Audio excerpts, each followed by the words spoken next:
We're back for a special midweek edition. We're entitling this Taking the Mikel. More on that in just a couple of moments' time. But Johnny boy, we're back in our spiritual home. Yeah, we're back. We're back in our second home here in the studio. Like you said, thanks to our sponsors, Bet Winners, who's made this possible.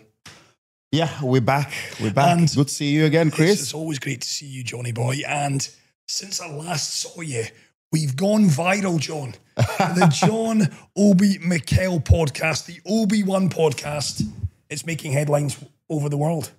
I know. I mean, what a way to start.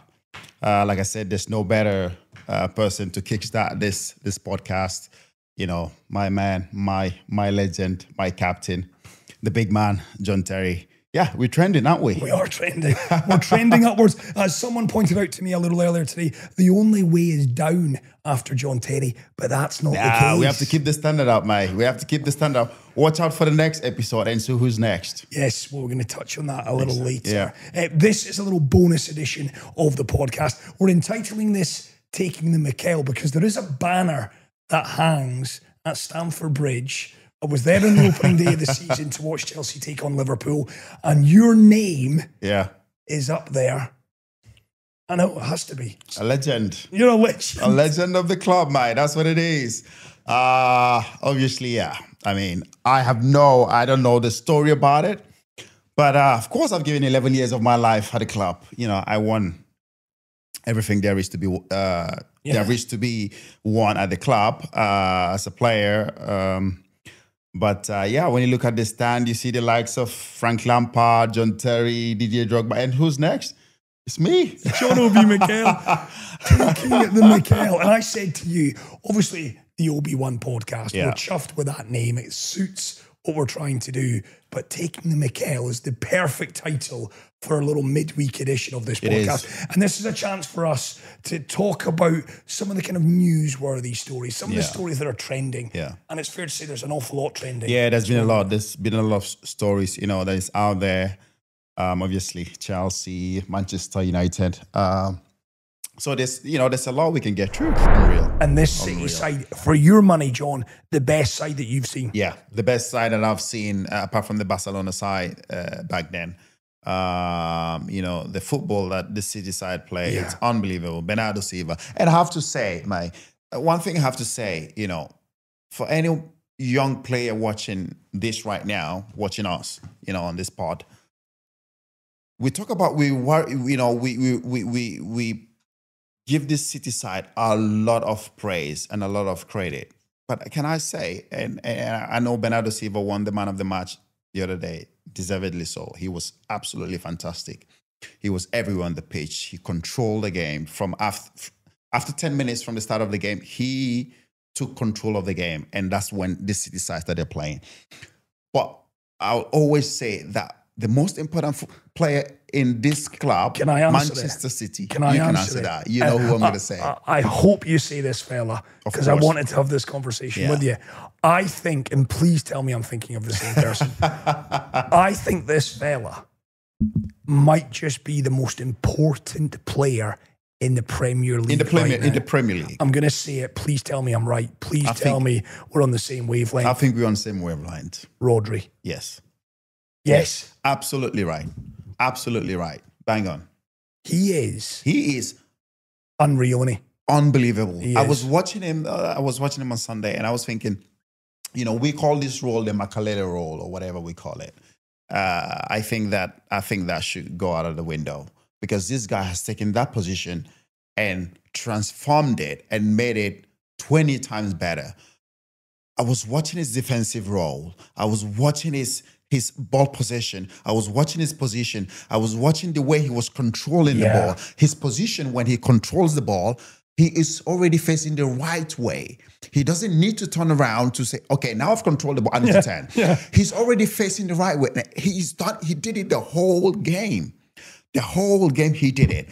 Absolutely masterclass watching him. Yeah, I've always said it, John. I think if Pep was here now and we asked him and said, come on, be honest, first name on your team sheet. Rodri. Completely No doubt agree. about it. And in part, it explains Calvin Phillips hasn't been able to get a look in because he is loath, Pep. He is loath to ever rest Rodri. If you look at his teams, he mixes and he matches. He mixes, yeah. Okay, Erling, more often than not, will start. We start, yeah. But it's always Rodri. He only comes off the pitch if City are 3-0 up, 4-0 up. That's when he comes off. And then he gives a bit of time to Calvin Phillips or whoever. But he is so important to this City team. The build-up, the way he goes, the way he slots in when John Stones steps in. And also I need to give a massive praise to John Stones. I mean, coming back from injury, you can see the City team are starting to settle again from the way they played last season. John Stones is massively important as well for this club. But Rodri, my word. I mean, no disrespect to Roy Keane, Patrick Vieira, legends that I've seen play in the Premier League in that position. But what this guy is doing, I'm telling you, I no disrespect to Roy Keane. Keane is a legend of the game. No disrespect to Patrick Vieira, who was one of my legends growing up. I used to watch him for Arsenal. But what Rodri is doing right now, the possession, the way he attacks, getting into the box, creating chances, defending, tackling. He's doing everything, building up. Everything goes through this guy. For me, like you've said, he's the most important player in the Premier League right now. Completely agree. I'm going to put you on the spot here then, because I think Pep unearthed another one of Rodri's in his previous guys at Barcelona. Oh, yeah. Sergio Busquets. Yeah. I was going to say, these two, for me... Right up there. I think they're the best ever. Yeah, I think for me, they're the best ever in that position. You're putting Rodri in that breath? Ever. Wow. Ever. That is high praise, Johnny boy. It's a high praise. If Frank Lampard was going to be on this podcast, he's not going to be on this now after you just said that. No, but Frank Lampard is attacking midfield. He's a different player. He's not a defensive midfield player. But I'm talking about defensive midfield players. These guys, watching Busquets, Busquets, of course, again. Oh, what a player. Yeah. What a player. I mean, could you lace their boots, John? No chance. No chance. They're miles away. Miles.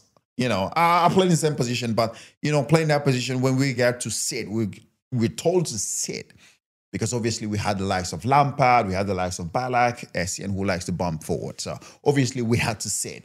And to do that, we know that we have to keep a bit of security. But watching this City team, how good they are on the ball, is so difficult to lose that ball. You know the other thing about both Busquets and Rodri, they're not the quickest either. They're not the quickest. Their positioning. It is. Busquets, oh my God. This guy, he can't move, he can run. But just the control, the possession of the ball, he just gets everyone kicking around. You can give him the ball and close your eyes, he still has it. He doesn't lose it. And the same thing, I was listening to, who was it? Andy Gray? Andy Gray. Yeah. That's been a while since his name was mentioned. Careful, John. Careful. Don't want to get cancelled. Right, what was Andy saying on Free Plug beIN Sports over here in the Middle East?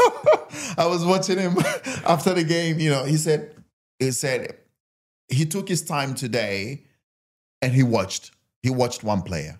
He just said, I'm going to watch this player, Rodri. Yeah. And after that, he said he was blown away with what he watched and saw. The masterclass it was and I love that we're on the same wavelength. And I know people might be watching or listening to this thinking, hold on a second, guys, Mo Salah. Hold on a second, guys, Erling Haaland into double figures already at the start of this season. Kevin De Bruyne, we know his qualities. He's injured at present. But I'm with you, and I've been saying this for a couple of years now. Rodri, never flustered. He's a big specimen as well. He reads the game beautifully, and he just makes City tick. And it explains why he can play Grealish, he can play Julian Alvarez, he can play Phil Foden. All of these players are playing further up the football pitch. Yeah. I mean, it's unbelievable. I was watching him, the break-up plays, the build-up, everything goes through him. And like you said, no disrespect to these players. Erling Haaland is doing amazingly well. Salah's scoring a cracker. goals. Salah is bang on. It looks like he's coming back to his old Salah. You know, scoring goals now. You can see his movement is a lot sharper. But yeah, I mean, we have to give it. Rodri's been absolutely fantastic. I'm loving that we're on the same It's wavelength. time from last season as well that I think it took him a bit of time, because when Fernandinho was leaving the football club, we're thinking, oof, you know, Sia's going to struggle here. Yeah. And then he's coming to the club and we're thinking, oof, is this guy actually really going to do it? I was one of those guys who was like, is he really going to step into Fernandinho's shoes? I don't think he's quite up there. But it's taken him, I think, 1 or 2 seasons now to get there. He's understood now exactly what Pep wants him to do. You can see there is no City right now without Rodri. I'm with you. There is no City. I'm with you. Maybe they can get someone in the January window or next season. But right now, at this minute, there is no City without Rodri. Yeah, completely agree with that.